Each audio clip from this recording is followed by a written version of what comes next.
And it was always funny. It's like the guys that want to fight are the loudest and kind of scary. And you see them fight and you're like, you can't fight. Why are you doing this?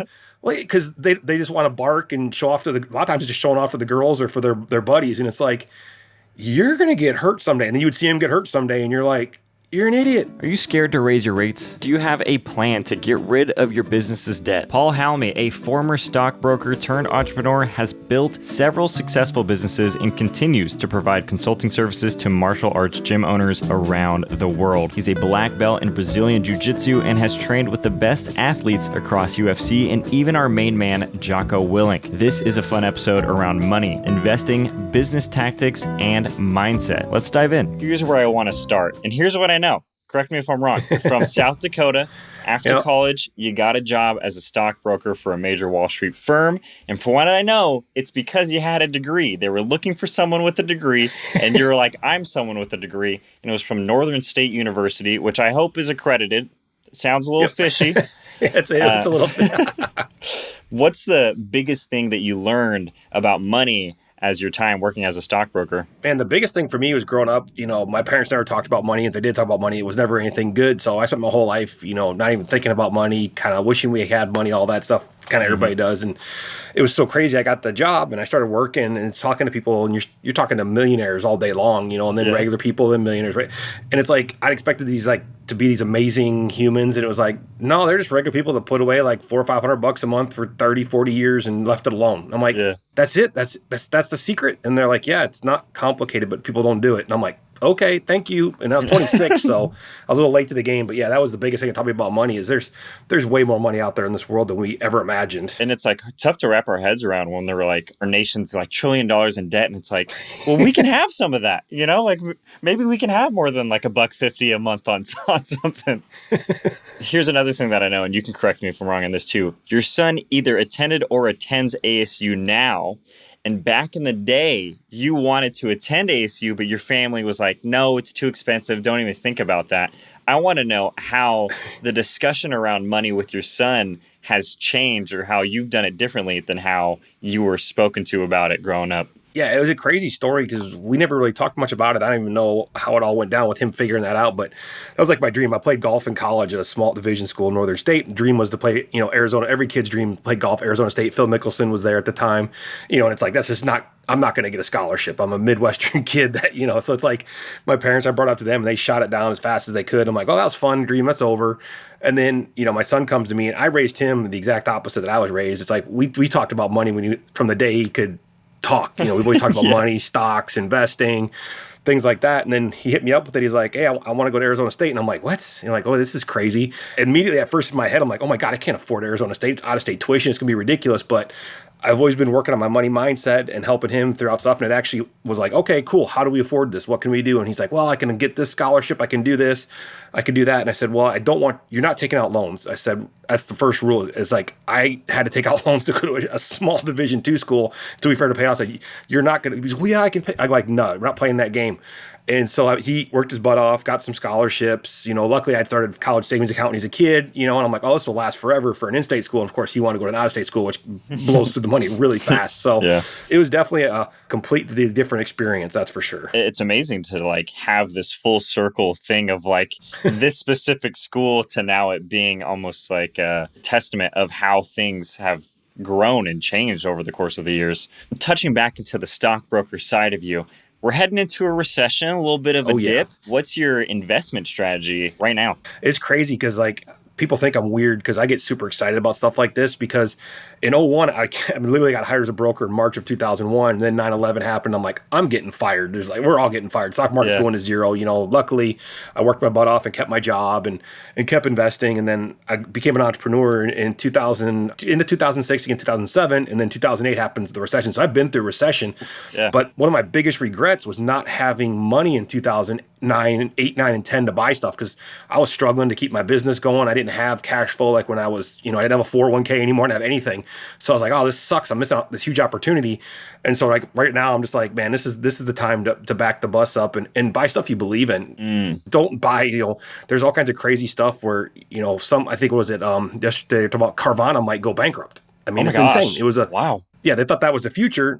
$350 stock a year and a half ago. Now it's a $7 stock on the verge of bankruptcy. So it's like you really got to take a deep look at what you believe in. If you're like, well, I don't know what I believe in, then you just go back to the simple and using indexes and ETFs and stuff like that. Keep it simple. Don't complicate it. Even like Warren Buffett says, most people cannot beat the S&P 500 because it's the 500 best stocks in the U.S. and they switch them out constantly. So it's like, but for me, I'm like, oh, I want to edge. I think I'm smart. So it's like, for me, it's like, I see Amazon going under $100. So I'm like, oh my God, how do I buy more? It's like, because if Amazon goes out of business, we are in a lot of trouble. Yeah, geez, we're so dependent on Amazon right now. Oh, people are getting their groceries, order it online. That's a complete game changer. Oh, it's insane. The recession part that's interesting though, and you're touching on it too, is I think there's some aspect of human nature that gets panicky and things are going down and they're like, I just got to get rid of everything. I don't want anything to do with this. And for me, that's how kind of I view it, is like things are going on sale. Yeah. This is a good time to have cash on hand so you can buy some things that'll grow longer for a longer period of time. Yeah, and you look at historically, it's like every time you have a recession, yes, it sucks. Yes, it's brutal. Usually it's pretty steep. But the recovery after it is insane. And what's going to happen, people are listening to this, they're like, oh, I sold everything. I'm out of the market. When the market bottoms, we're not going to know it bottoms. We're not smart enough. The real money knows. And then people are going to say like, oh, hey, wait, the S&P's up 38%, 40%. Oh, I should probably start getting in now. And then they're starting to get in a little bit. You just missed out on 40, 50% return because you're like, I'm waiting until it gets back to a certain point where the smart money's just like, man, we're accumulating. So we're going to see huge opportunities. Like, I'm super excited because to me, it's like, I'm 47 now and I'm like, how many more recessions I'll see in my life. So I'm like, all right, we're going crazy with this one. We're buying everything. Going all in. Yeah, I have to. It's like, I got to make up for the, get after it. Right in the wave. Do you have any interest in real estate as well? Do you have any hot takes on how the housing market's going to be affected upcoming? For me, I'm in Texas. We're pretty sheltered because we don't ever get like, it's kind of frustrating. It's good and bad. We don't ever, unless you're in Austin, we don't ever get like the crazy, like, oh my God, my house went up, 85%. Ours was like, oh, hey, we went up 13% this year and California went up 99. So when it goes up, we don't go up as much. When it goes down, we don't go down as bad. So we're kind of lucky with that. But I'm seeing crazy things. Like I joke off my wife. I'm like, I would not pay for my house what it's worth right now. To me, it makes no sense. It's like, but I also bought it 17 years ago. So it just logically, I'm like, I can't. And then we're like, hey, let's downsize. And we're like, wait a second. A smaller house is more than our house in that other area. I'm like, this doesn't make any sense. So I listened to one. I love Patrick Bet-David. He's such a visionary guy. And he was talking about he's like, yeah, the rates are up, markets go down. He goes, but now is when you start making offers that you would make a year from now. So if a house is 500, you walk in, you say, hey, I'll give you 420. And they're like, what? 425? And you're like, there's going to be deals out there. I think we're going to see a big pullback. It's getting crazy because with the rates the way they are, it's like, I don't know. I don't want to move. It's like, yeah, it's like nowhere to go. Can't sell, can't buy, kind of pigeonholed. And I'm in California, and I think a lot of times the coasts get affected by it a lot, like these big ups and big downs. My neighbor, when I moved into this place that I'm currently at, maybe a year ago, their house was worth around $700,000, which I thought was overpriced then. It's like a $1.2 million house, and it's a rundown shack. Yeah. Why? Why is it this way? And it's like, how? So weird. Yeah, my thoughts exactly. There's decisions to be made, and I can't predict the future, unfortunately, but I think stockpiling cash might be a good idea. Yeah, and it's like people get nervous and scared because it is a nervous and scary time. But it's like historically, unless something insane happens, we're going to get through it. We're going to be okay. Things are going to recover. It always finds its way back. But yeah, there's going to be some scary times ahead. That's for sure. But I mean, we've been spoiled rotten since 2009. So it's like minus the pandemic, which that was kind of a huge thing. But to not have a recession for this long, is pretty unheard of. So it's like it's just time. We're due. It's like rain. Yep. We're due for some good rain, some recession rain. Yep. It's probably not the best term for it. Let's jump back into your story a little bit. And I've heard you say this. Eventually, during your time in corporate America, you started to not enjoy it as much. Not that great. And there's a lot of people out there that don't enjoy their jobs. What propelled you to make the decision to jump ship and hop into entrepreneurship? Man, it was like I did everything right. Like went to school, I got the job, I got the house, the wife, the kids, the dog, and then I got to a point in the job where it was like, you're moving up, you're having fun, and then you kind of hit that resistance, that ceiling of kind of like, okay, I'm kind of maxed out right now. I might get a bonus here or there, or 3% raise. You're getting like 3% raises. You're like, okay, so this is what I'm going to make for a while unless I move into do something drastic, like go back to college and get like an MBA. And I did not want to go to school again. And then I started hanging out with my jiu-jitsu buddies. You know, I was doing jiu-jitsu at the time, and everybody, I'd see these guys living their life, and I'm like, man, that's kind of cool. And then I was like, started helping my buddy out at his gym, and I'm like, oh, it's a pretty cool lifestyle. And then at this point, he was getting ready to fight in the UFC, and I was helping him, and so I had to travel a bunch, and I was like, okay, this is the life. I mean, it's like you're always gone, you're doing this, you're doing that, and I was like, I just kept getting the itch to it. My wife was super supportive. She was like, oh, I'll just try it for a year. And the cool thing was I had 2 years to my license to expire, so I left on good terms. Nice. And I was like, I'm going to give it a run. And, you know, and just fell in love with entrepreneurship and the freedom. It's like, but I was joking around. I was like, I traded a 40-hour-week job for a 100-hour-a-week job because I work all the time. But I love every second of it. That's the thing, is it makes it worth it. And that's cool that you jumped into something that you were passionate about. Tell me if this is true as well, Paul. There's a blip in the story where you're getting your gym off the ground and you find yourself around 40K in debt to get this gym going. How'd you find yourself in that hole? What was going on? I did everything wrong. It's like, I guess I say in hindsight, I did everything wrong, but also it was what I needed at that time. I just jumped in. It's like, I went and got a lease. I got a retail space, got mats because had no students. And I'm like, oh, I got my job so I can pick up some extra overtime. But I didn't think in my head like, hey, I actually have to go work the other job too. Now I'm working 2 jobs. One job's not making any money, and I see people now where I'm like, man, if you want to open a gym, go find somebody that has go find a CrossFit gym and be like, hey, dude, when do you not use this facility? Okay, cool. Okay, let's profit share. I'll give you 25% of whatever I make every month. I'll roll my mats up and put them in the corner and do that for a year and see if you like it. Because if you don't suck at it, you should have 40 students by that, 40, 50 students. And if I could have started my gym with 40 or 50 students instead of 0, my burn rate was so high the first year. I was just like, what am I doing? So you dove in, you got the facility. And then how did you get these people to start coming in? Because you're at ground zero. This is a real undertaking you got yourself into. Oh, and think about this too. This is in 2003. There was no Facebook ads. There weren't Google ads. There was the yellow pages, and you miss the yellow page cycle, you don't get into the next one. So literally it was really guerrilla marketing. Like the location we found was across from 24-hour fitness. So we'd use road signs, hang banners up, talk to people. It was literally people seeing that there was a jiu-jitsu gym there because there weren't a lot of them back then in my area. Now there's one everywhere, but the marketing was so hard back then. Like people are like, I love when people are like, oh, Facebook ads don't work. I just look at them. I'm like, you want to go back to the yellow page days? It's like Facebook ads work, buddy. The yellow pages, I remember those. You'd have to be like, the guy would come, you have to write out the ad how you want it to look and just pray that it worked for the next 6 months until you could renew it again. And it was just a way different time. It was tough. It was definitely a lot and it was harder to grow because you couldn't get the reach that you can get now. Like my reach was like people I talked to about it, people that saw the location or saw snipe signs we'd put by, different areas till we get in trouble doing that. Yeah. Where now you can use Facebook, Google, Instagram, YouTube. You can target different areas. You can just go wide, and you can make such a bigger reach, but the only drawback to that is now there's 10 times as many gyms in my area. So it's just give and take. Yeah, I was going to say, I also imagine the popularity of the sport too. Yeah. Back then, it wasn't as popular as it is now, where people are actually seeking out gyms like that to go to. Oh yeah, it was a way different time. Man, that's wild. You have this running joke with a friend from college, and you said, when you get out of college, I want to do anything but sales. I want to know how you overcame the initial fear of selling, because that sounds like to the T what you had to do, to get people in the door. And it actually was when I was a broker, because I was your typical college kid, I'm not going to do what the man says. I'm not going to do sales.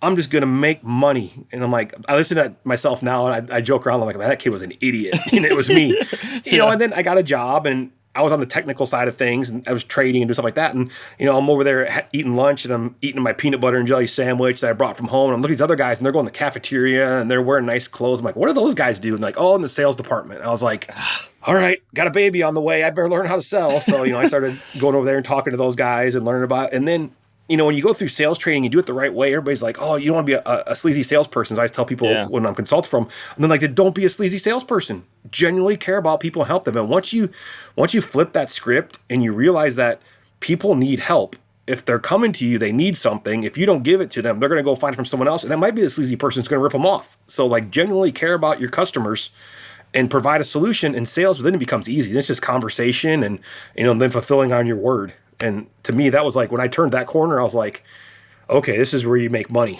Sales is something I'm currently like trying to understand more and like own the skill of, but I've had that fear of becoming the sleazy salesman. And I think it's because we've all had experiences with them. Oh, yeah. Right. I was on a sales call because I'm like trying to see how other people do it. And there's like guys that are like, take your credit card out right now, buy this thing right now. And it's like, dude, Yeah. reel it back a little bit, man. You don't even know me, like see what I actually need. But on the flip side, it's exactly what you're saying. If you care about the people that you're going to be serving, of course it makes sense to provide your solution. Yeah. And once you figure that out and you get comfortable with it and you're like, hey, I'm actually helping people get to their destination. It becomes fun. It becomes a game. Something that has helped me recently is I've purchased something from someone that I really needed, and they walked me through the process to get that thing. And I'm like, had this person not like shown any interest and cared about what I was doing and the problems that I had, I wouldn't have, some results that I needed. So it's like, it's not even a necessary evil. It's like a necessary good. Yeah. Oh, 100%. The world needs people that help other people. Absolutely. So as most entrepreneurs do, they wear an insane amount of hats starting out. Over time, what process did you carve out to start building out your staff so you weren't the center of everything?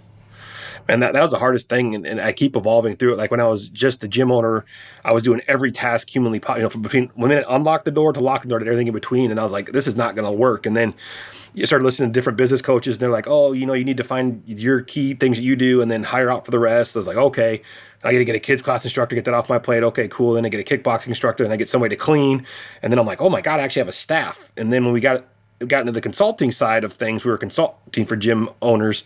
And it was like we were doing everything. It's like, okay, now we need somebody that does the lead gen to get the clients. Then we have somebody that does the sales. And then we do the coaching. Because at the beginning, me and my partner were doing everything. And I'm like, oh my God, this is like a gym all over again. It's like we're doing everything. And then you start looking at like really good book to read. If it was listening, Rocket Fuel is really good for helping people kind of figure out like, hey, are you a visionary? Are you an integrator? And if you're one or the other, then you want to find the other person. You don't want to stick two visionaries together or two integrators together. Yeah. And that's when you can really build momentum, and then you get everything organized and then build from there. So that sounds like that was the real difference maker, is like also understanding your role in this. What did you see your strengths being as you began to build it out? Were you the visionary, or were you the guy that's like, I'm a process maker? In the beginning, it was like with the gym, I was doing everything and teaching. And I figured I was more of a technical person. And then the consulting, it was the same thing. I was really good at the technical side of running, Facebook ads and building out funnels and doing these. I used to like to do automations and build all stuff out. And then I partnered up with a guy who was a crazy visionary, and it was like we were kind of moving along, and it was like, okay, I need to get out. I can't be this much of an integrator. I need to move up to get to that next level, because you can hire somebody to do a lot of the integration pieces. It's like you can find somebody to run Facebook ads. You can find people to do the sales. So I was like, okay, I got to step out. So I've kind of evolved from being that much more of an introvert integrator to more of a visionary. So now, like when I go to networking or marketing events, I call them networking events now, because I subconsciously trick myself, because I used to go to like ClickFunnels Live or traffic conversion and all stuff, and I get all the little hack things, and I go back to my room and I would just work and like, I'm going to build this and it's going to do everything. And I'm like, the company's not growing. Then I'm looking around, I'm like, seeing these other guys, I'm like, okay, I got to start networking. So now I take down little notes and send them to the team, and then I just go and I literally talk to everybody. I get to know them, get to become friends with them. And then all of a sudden, it's the craziest thing. Opportunities just keep appearing. And I'm like, okay, this is how this game works. It's not what you know, it's who you know. It's like, yeah, I could build automations in Infusionsoft or ActiveCampaign, but nobody really cared, because they've got guys doing that for them already. But then when you start networking with them and you get to know them on a personal level, then it just changes the game completely. Something you're touching on here that I'd be super interested to know is what mentor that you ended up finding throughout some of this time helped you push through the big plateau, and how do they do it? Man, if you could see my credit card bill, my wife would kill me. It was funny. So in the fitness industry world, it was Bedros Keuilian. He's crazy, well-known guy. He's actually in California too. I think he's not San Diego, but somewhere over there. He was like the first coach I ever had. It was like, and I was like, whoa, this stuff's pretty cool, because they didn't have him in the martial arts world. Then Lloyd Irvin in the martial arts world was a really good direct response in systems. I'm like, okay, this is cool. And then we're like, all right, now we want to get the next level. And then we found, in Austin, we found War Room with Ryan Dice and Perry Belcher, Frank Kern. So you're talking like the legends. And I'm like, okay, this is cool. And then worked with a guy in the UK for a little bit. And then one guy that really kind of tied it together, it was Mitch Miller, who's a guy, he's actually a Canadian guy that lives in the Philippines, crazy good copywriter. But him and I just kind of hit it off, where he could see the things that I was thinking and not doing and would call me out on my BS and be like, hey, you need to do this, this, and this. And I was like, all right, okay, what's what happens. And then when I finally broke free from me being me, we had just phenomenal astronomical growth. Sounds like he was the right person at the right time. What do you mean by you being you? You were in your own way? It was in my own way. Yeah. I was like, I'm the guy that does the things. And he's like, well, that's cool, but you don't make any money doing that. And I'm like, yeah, you're right. I don't, but I support and I'm really good at this. And he's like, he's like, you got to get out. You got to tell your story. You have to become the person you have to be the person that they want to be. And that's why they're going to go on the journey with you. And when he told me that, I was like, okay, dude, yeah, I'm in my own way, and it was like, once I did that and it was like, stop caring what people think, and just started doing that. It was like just game over. Everything just changed completely. But it also took me 10 years of working with countless mentors of, going up each step. Cause I think sometimes you see you guys just kind of rock it up and then they're just gone. So I've just been kind of slowly building and building and building. And at least that's reflective of like the investments too. I'd rather have a long-term uphill slant than just be the up and down and be like, well, I had it and I lost it. There it goes. Gone. Yeah, exactly. You're a big proponent, and I've heard you talk about this before too, is like having good copy. Like that's a really meaningful thing. What's the most important thing to good copywriting? And then how did you learn it? Did you learn it from Mitch? It was from Mitch, yeah. He tied it all together. It's like him and I have had some really cool experiences, and we've traveled all over the world together because he's just one of those, he's just all over the place. He's a super interesting character. But I was at an event and he was like, and everybody kind of talks about it, but I never really vibed with me until I got it from him. But he's like, there's three things, and I'd always get it wrong. I was the media guy. I was like, okay, I'm good at Facebook ads. I'm good at Google ads. I'm good at this. And he's like, he's like, it's three things. You have to know who's your market, and you have to dial that thing in so deep, like what's the old saying, go a mile deep instead of an inch, instead of a mile wide. He's like, you have to dial that thing in so you know who you're talking to. So when you do write things, it resonates with who you want, not everybody, because you don't want everybody as a customer. And then once you get your market, then you get your message is your copy of like, your hook and your call to action and getting them in there and telling good story. And then the media is the last piece. And I had it backwards. I was like, okay, it's media, then it's like copy. And then we just run the ads of the people. And he's like, no, that's backwards. It's like, you have to spend way more time. And then I've got to know other copywriters who are the same way, and we'll work on a new funnel, something like that. And then I always know if a copywriter is really good if they ask me like a gazillion questions about my avatar. I'm like, okay, I like working with you. It's like, you know what you're doing. Because you get some that are like, oh yeah, we got this funnel. It's converting at blah, blah, blah, blah. And I'm like, but you don't even know who I'm going to run the ads to. So it's kind of, to me, it's a red flag now. So when I deal with guys, because I don't like to write copy anymore. I mean, I'm decent at it. I'm no expert at it, but I'd rather hire somebody, get it going. And because they could see things that I can't see because I'm not. The old Paul would be like, oh, I'll just write our copy and we'll have, I'll build it in ClickFunnels and do this and that and that. And I'm like, why are you doing this? It's like, pay somebody to do it, get it off your plate, because you only have X amount of bandwidth. And when you're trying to grow, you have to focus on the growth side of it. And when my one business partner left, who was the bigger visionary, it was like, hey, this company's going to die or I'm going to become a bigger visionary. So I've had to change the way I think about things, the way I do things, like delegating more tasks. So it's not taking up bandwidth, because when you get too many things on your plate, you can't take care of the thing that's going to drive the company. You're trying to fix little things like, so-and-so had a bad experience, and they're mad about something. It's like, well, that's not my responsibility. That's the team's, tell me, so I've had to work on that, but I've gotten better at it. So I'm getting there. Something that came to mind to me was like, if your toilet broke, you'd spend the whole day trying to fix your toilet, when it's like, just call a plumber, man. Keep focusing on the business, focus on the things that you're an expert at. And I agree with hiring out good copy. And for my personal experience, same way. I always wanted to be the guy writing the copy until I read somebody else's and I was like, this is way better than what I would have ever have written, Yeah, and then you got to spend or I could spend 10,000 hours to get better at this. It's like, do I want to be a copywriter? I don't want to be a copywriter.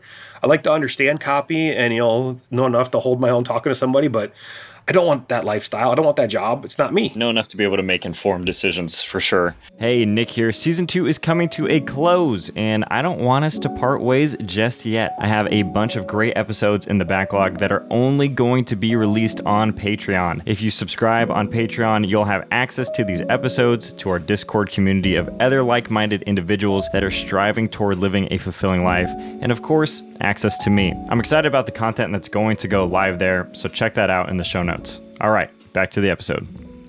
Here's another thing, switching gears a little bit. You've trained with some insane athletes at your gym, many of which, like you said, went on to fight in stages like the UFC. You've had Jocko come through the gym before.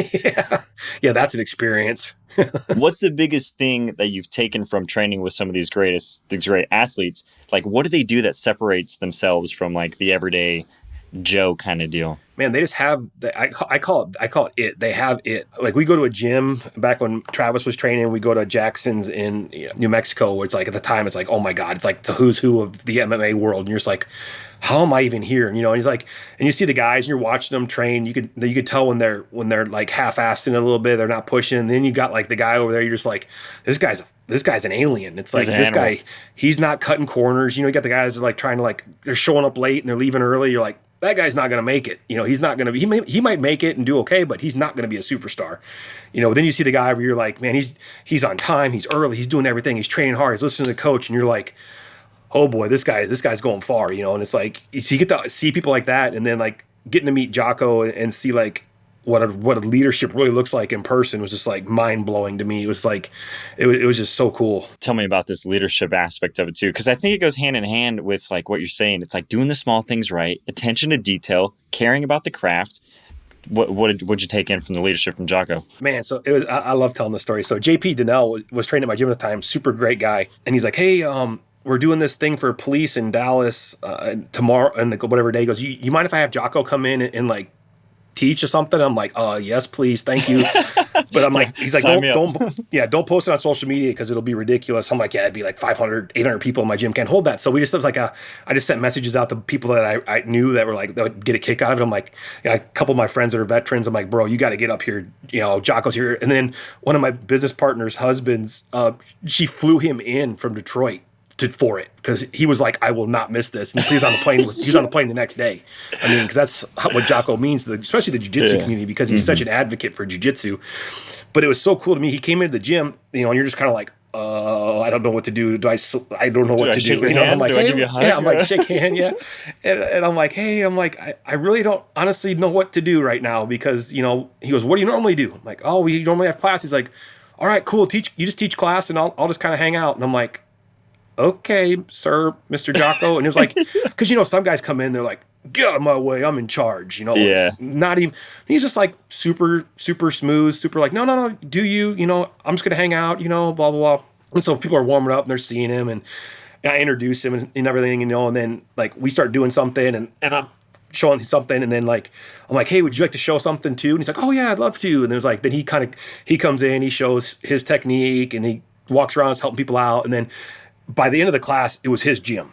I mean, he was literally 100% in charge. It was like, but the way he went about it was so cool because in jiu-jitsu, you get these guys that kind of egomaniacs and stuff like, well, I'm fourth degree black belt. You're only a third degree black belt. So you just sit in the corner. I'm going to run your program. And it's like, he was like, no, man, do you, and I'll just jump in whenever you need something. And then literally just kept, moving in. And then like literally by the end, I was joking around. I'm like, afterwards, I'm like, dude, it's like it's your gym. Anything else? Can I get you anything? It's like, but it was so awesome to see a guy that is that good at leadership do it in the real world. And it's like, because I mean, that guy not only was a SEAL, he had to command SEALs. I mean, and those guys are, they're all super alpha, hard charging, ready to go. So it was like, just to see how he could lead people, it was like a game changer to me. Because I've always been one of those guys that's kind of quiet and I'm not like a big bravado person. And like to see how he was kind of similar, but the way his tone was awesome. Man, that is awesome. And I think that there's something to be said, like you're saying, of being outside of SEAL's environment, he's still able to work that into like the everyday life of being an everyday leader.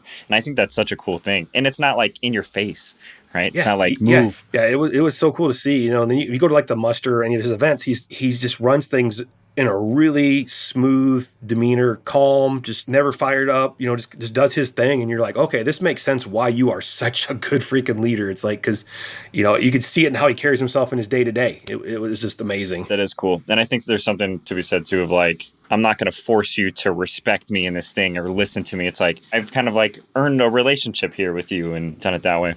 It's pretty cool. Yeah, we've all had that. People are like, you've had a professor or a boss, somebody's like, you're gonna respect me, and you're like, oh boy, bro, I do not respect you at all now. It's like, and it's like it's cool to see like real leaders that have led people, And it's just nuts. It was cool. It was a great life experience. All right, moving into how you've helped other gym owners.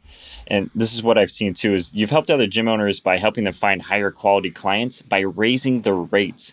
What have you found is the difference maker for gyms that charge a lower monthly membership compared to a higher one? Man, it's like night and day, and it's hard to get people to understand it at first. Because like, well, no, I can't charge that much. And it's like, well, why not? Oh, my area is different. Oh, your area is not different, dude. Do you live in America? Yeah, okay, your area.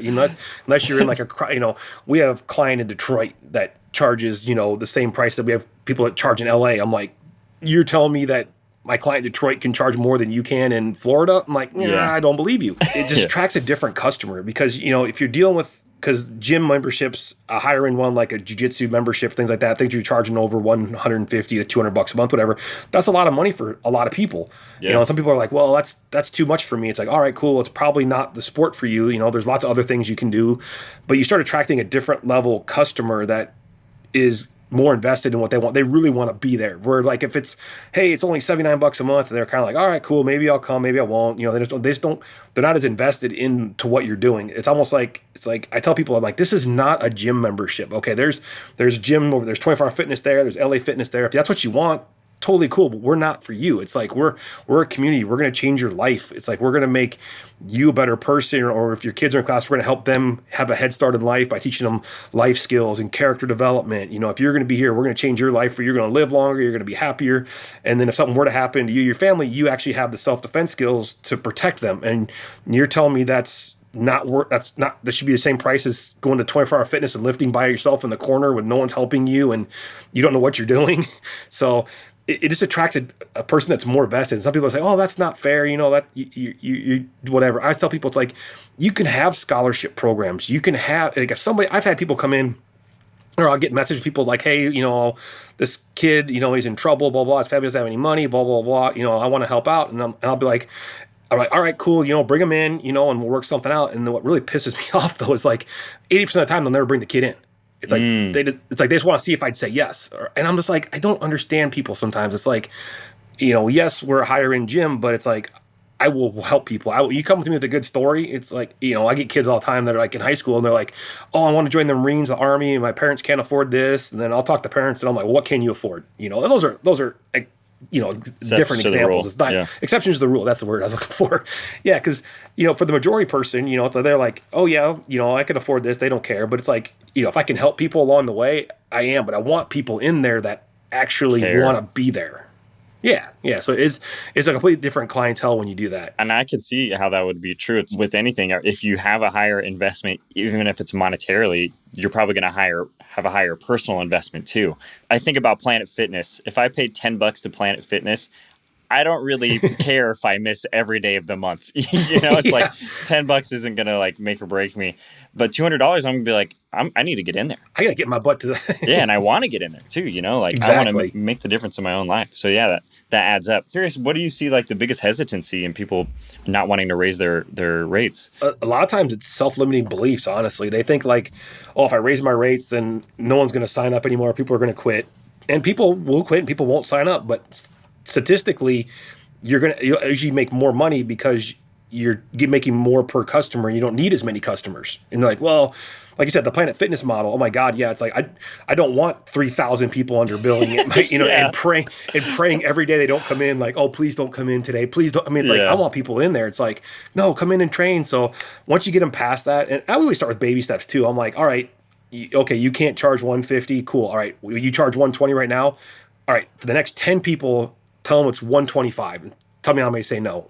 And, 8 said yes, 2 said no. So that's normally what it is? Oh, yeah. Okay, cool.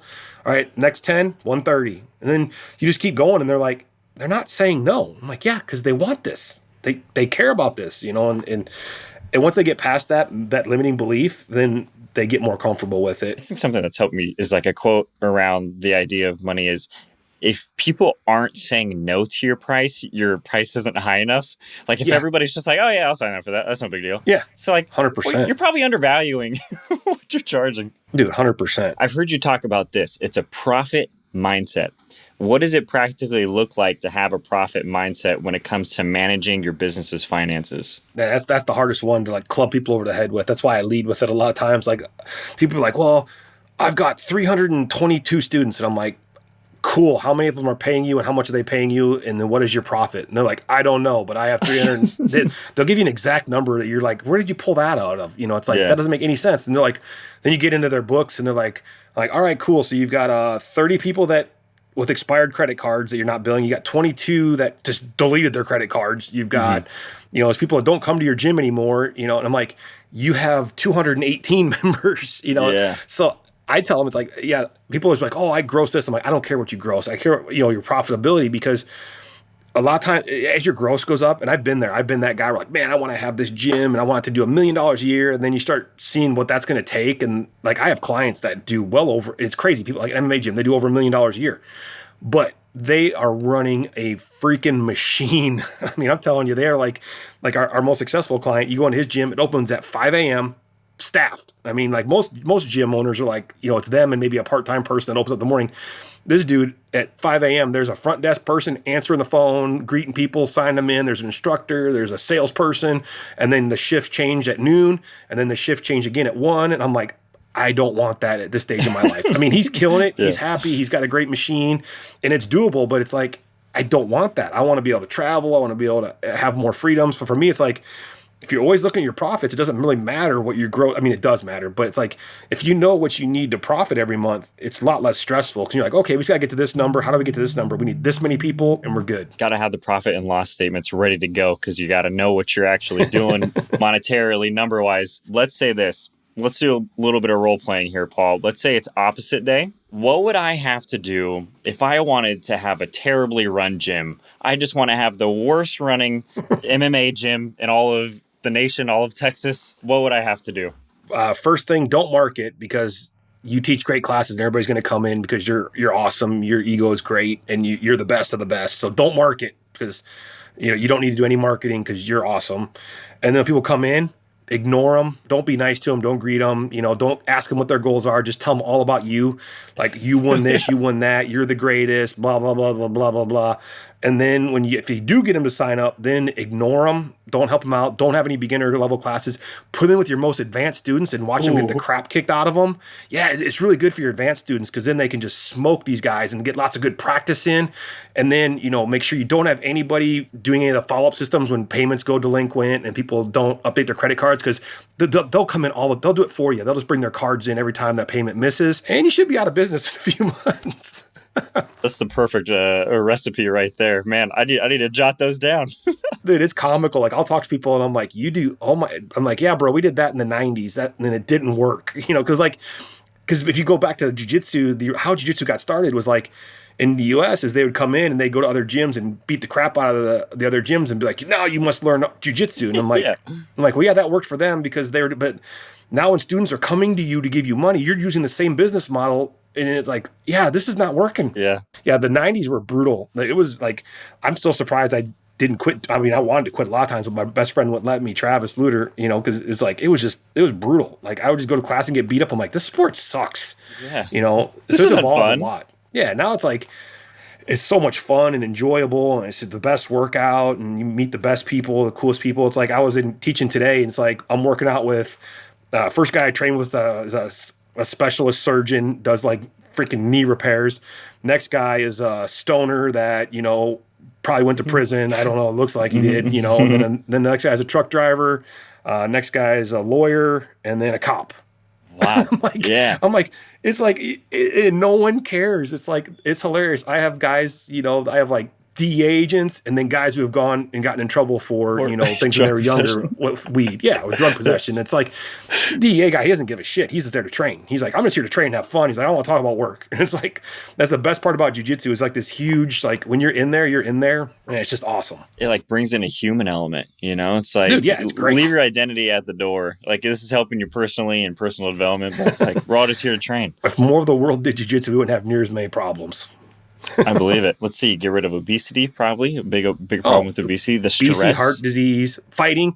It's like, people are like, oh, you guys must be so violent. It's like, bro, it's like, after training and do it like that, it's like, I'm too tired of getting an argument with somebody and getting a fight. And I know what happens. You don't know what happens. It's not fun. And I know I did MMA, because jiu-jitsu is one animal. MMA is another animal.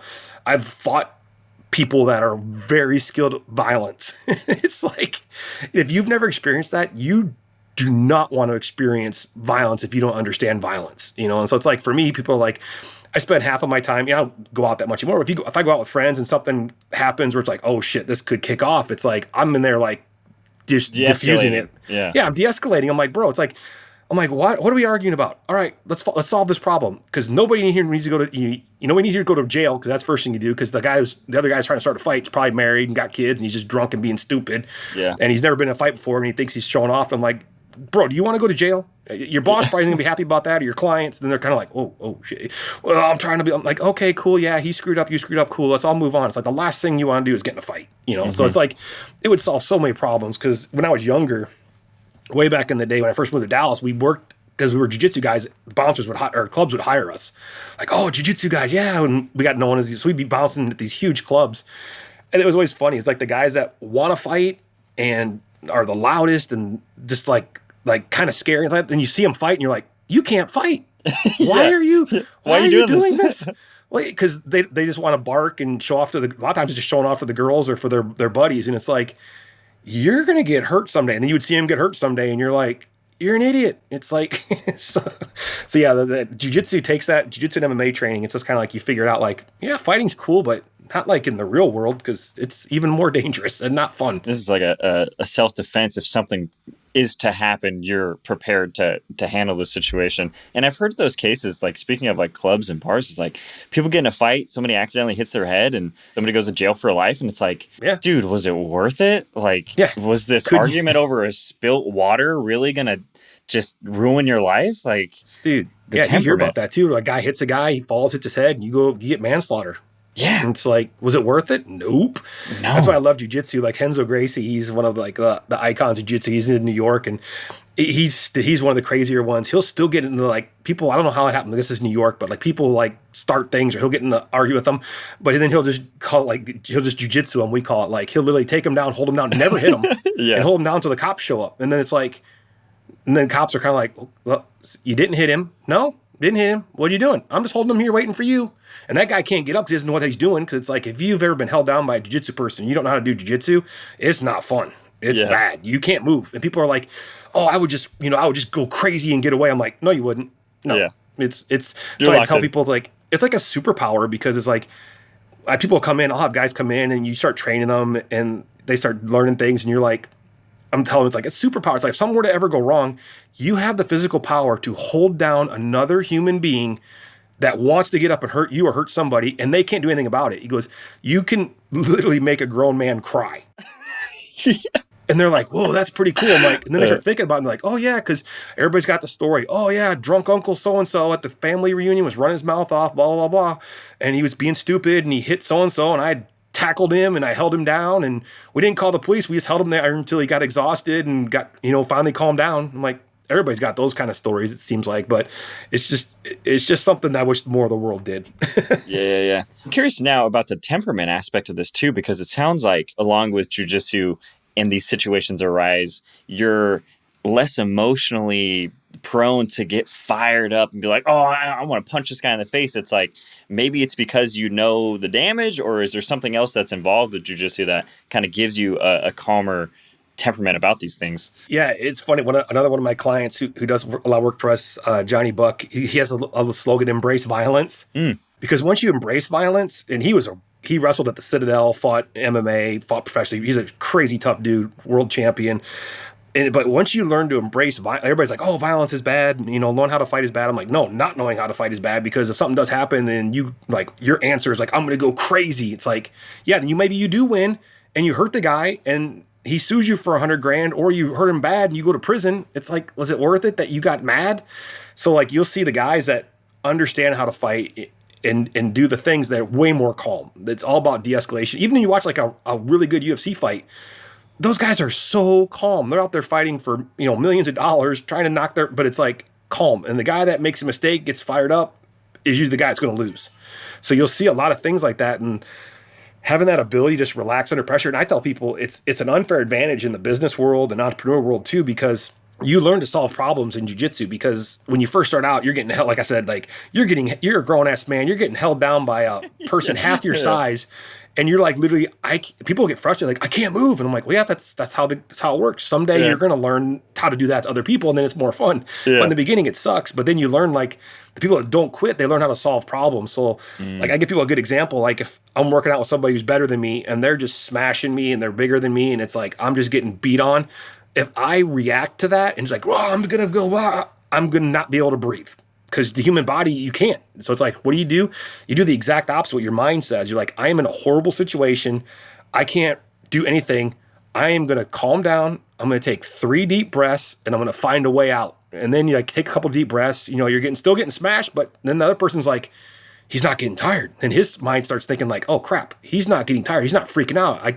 What am I gonna do now? And then I'm down there like, okay, got my bearings, got my heart rate down, I can think. And then you look for the opening, you see like their weight shifts one direction. You're like, oh, cool, I feel the pressure go off. I can go to the side without the pressure, get away, escape.